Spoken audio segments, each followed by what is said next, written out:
Alhamdulillah Rabbil Alameen wa salatu wa salamu ala Sayyidina Muhammadin wa ala ali Muhammad kama sallaita ala Ibrahim wa ala ali Ibrahim fil alameen innaka Hamidun Majid.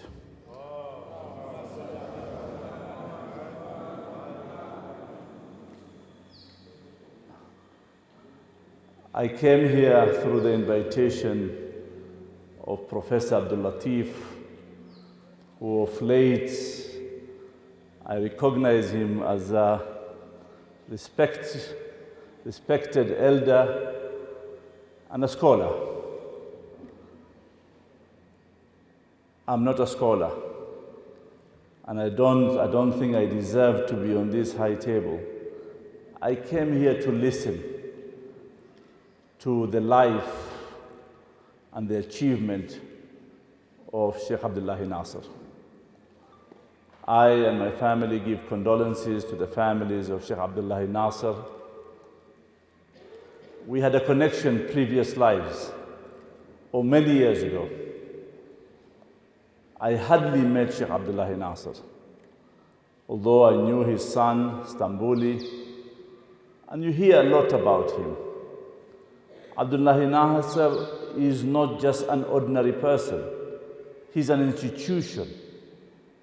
He's one of the persons in this country and in the region where I come from, which is Coast Province, is a person who just speaks his mind and speaks what is right rather or speaks what is compromise.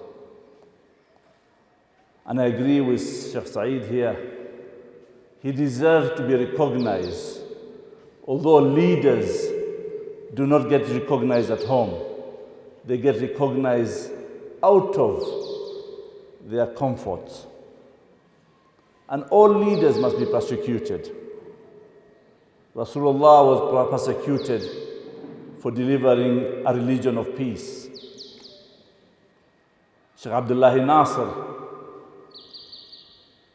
was not only a leader in religion and a scholar, but he was legitimate representative, elected 1961 to 63 to represent Kenyans to the Constitutional Conference in London, the Lancaster House. If today there is somebody who is a founder of Majimboism or devolution, is Sheikh Abdillahi Nassir. Don't listen to politics of, oh, I'm the founder of devolution. These were all the proponents of against devolution. They are now celebrating devolution out of hard work and leaders who stood up for what devolution is all about. The problem of today's devolution is transferring corruption and inefficiency from the center to the grassroots. That's the problem of devolution. I support devolution. I was among the 26 members who changed the 2010 constitutional dispensation in this country. In the compromise of what the real devolution is, we managed to get devolution. The Majimbo system we require. Sheikh Abu Bakr here will tell you more. He's an expert on Majimboism and devolution. That was the compromise. We managed to get it done. I still believe in devolution myself. I believe you transfer resources to the people and not people to the government. That is what I believed in the last 25 years of my public life. But today we transferred corruption, inefficiency, and all the bad things from the center to the grassroots. But still I have faith in devolution. I believe it's just the teething problems. Eventually it will be a successful devolution. But we should be vigilant as the people and be vigilant to the representative we elect. One powerful statement Sheikh Abdillahi Nassir said recently before his death was, leaders are not elected. representatives are the ones who are elected. And it's true. I don't know if you know about it. Probably Sheikh Saeed and Sheikh Abdul Latif knows. If there were people who were politically against Sheikh Abdillahi Nassir, were the Balala family. Yes, that's history.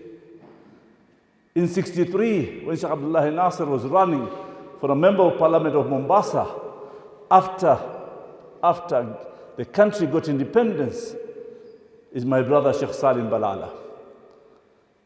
And also Makawi. So you can understand the division then. The Balala, Salim Balala, wanted to be a unitary state, supporting Jomo Kenyatta. Abdillahi Nassir wanted a Majimbo state, and Makawi wanted to secede to go to Zanzibar.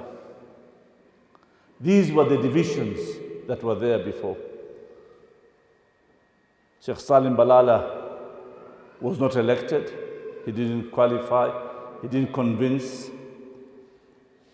Again, Sheikh Abdillahi Nassir the same. But it was a movement of being one Kenya. That's why in 1964, Zanzibar was abolished and was brought in the United Republic of Tanzania as a union, and a revolution happened in Zanzibar. But it doesn't mean the spirit of devolution or Majimboism died. I think the people of Ronangala, Masinde Muliro, Daniel Arab Moi, Kijana Wamalwa, all those were the proponent of Majimboism. But you can understand the difference. Those days, leaders had principles. Today, very difficult to get leaders. Because leaders of today, the so-called leaders, everything is about compromise, is about what is, you're told politics is about interests. This is how we destroy democracy. Because democracy is about what is right and what is wrong and what gives an opportunity to the people's voice. That's the democracy. But when everything is about interests, then there's no democracy. It's about interest, it's not what is about right. 25 years ago, I was nominated to be the mayor of Mombasa. People thought this is a young, dynamic young man. Let's put him there, maybe sophisticated to put the town right. 1 week after that, all the so-called power brokers started to fight me because I wanted just to put Mombasa right. It took me almost 1 year to fight hard for what should be right. Alhamdulillah, I got the privilege to serve the people of Mombasa and my country, and we tried to clean up Mombasa. But when I lost the political goodwill of President Moi, I decided to quit or to resign. Literally 11 months after I took up that position. And my statement of resignation is I rather be right but not be the mayor. Because it's about compromise. Everything is about compromise. I ask myself, if somebody asks me, do I want to choose between Islam and kuffar or kafir? I cannot choose. I have no choice. It's about what is right and which is Islam. And today I'm here in this beautiful institution, the Jaffery Islamic Center. Not because I'm a Shia. I'm not a Shia, but I'm a Muslim. And we come here because of Islam. The division between Muslims or other sects of Shiaism is negligible to the unity and coexistence between the whole religion. And that's why I like what the ambassador said here. It's not about our religion only. How do we coexist with other religions, not only in this country, but internationally as well. That's why to come here, I didn't have much to say, but I wanted just to define what leadership is and what representation is. Leadership is the leadership of Sheikh Abdillah Nassir and the rest who were there before us, including Professor Abdul Latif here. He was jailed because he believed in an ideology. Jaramogi was jailed because he believed in an ideology. Yeah. All the other leaders who were jailed because of ideology.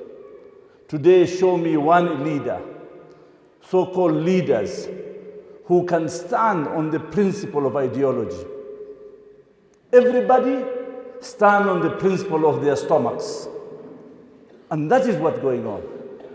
Today he's right, tomorrow he's left. We have political parties, have no ideology. The person who wins the election is the person who has the money. And truly, if we blame our elected leaders, it's because it's a reflection of society. If I have money, I can get huge rallies. If I don't have money, I cannot call a rally. Utaambiwa mkono mtupu haulambwi. Sisi Waswahili tunajibu kwa kila kitu. Kila kitu tunalo neno lake. Na kweli Sheikh Said hapa amesema, na uongozi ama viongozi wa sawa waambiwa simama utegwe, utategwa umalizwe.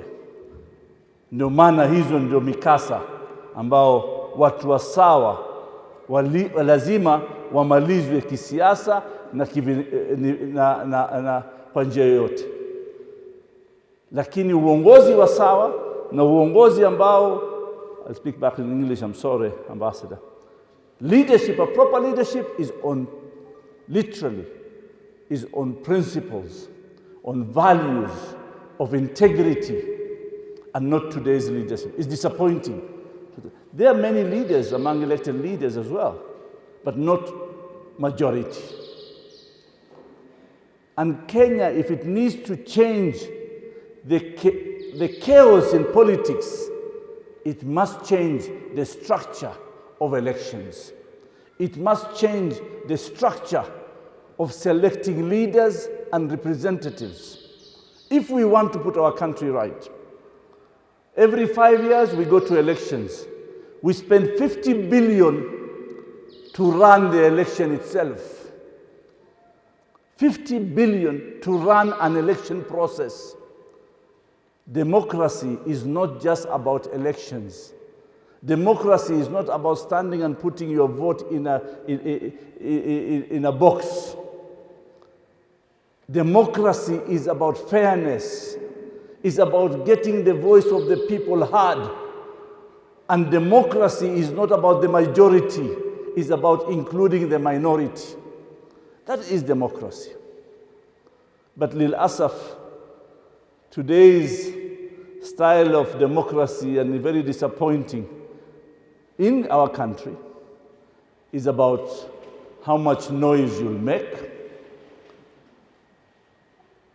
how much loose tongue you have, or how best you behave on TikTok. That is how leadership is being selected. It's an unfortunate thing. No wonder, after 25 years, despite